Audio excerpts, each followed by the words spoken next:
दो बिल्लियाँ थीं। एक दिन वो दोनों बाजार जा रही थी।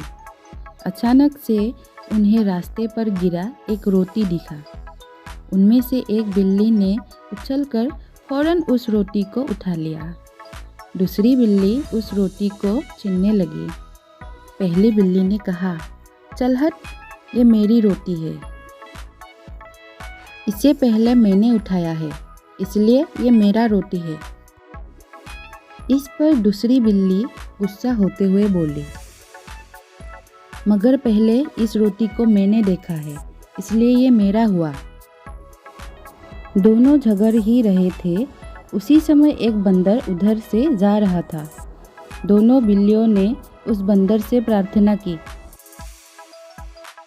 भाई तुम ही फैसला कर दो और हमारा झगड़ा निपटा दो। बंदर ने कहा, लाओ ये रोटी मुझे दो, मैं इसके बराबर बराबर हिस्से करूँगा और दोनों को एक एक हिस्सा दे दूँगा। इसके बाद बिल्ली से लेकर बंदर ने रोटी को 2 टुकड़ा कर दिया। उसने दोनों टुकड़ों को बारी बारी से देखा। फिर उसने अपना सिर हिलाते हुए कहा, दोनों टुकड़े बराबर नहीं है, यह टुकड़ा दूसरे टुकड़े से बड़ा है। उसने बड़े टुकड़े में से थोड़ा सा हिस्सा खा लिया। फिर दोनों हिस्से बराबर नहीं हुए। बंदर ने फिर बड़े टुकड़े में से थोड़ा हिस्सा खा लिया।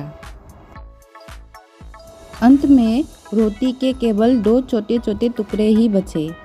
इसके बाद बंदर हंसते हुए बोला कि तुम लोग इतना छोटा छोटा टुकड़ा खाकर क्या करोगे? चलो मैं ही खा लेता हूँ। और वो खा गया और चलता बना। इस तरह 2 बिल्लियों की लड़ाई में तीसरी यानी बंदर की फायदा हो गया।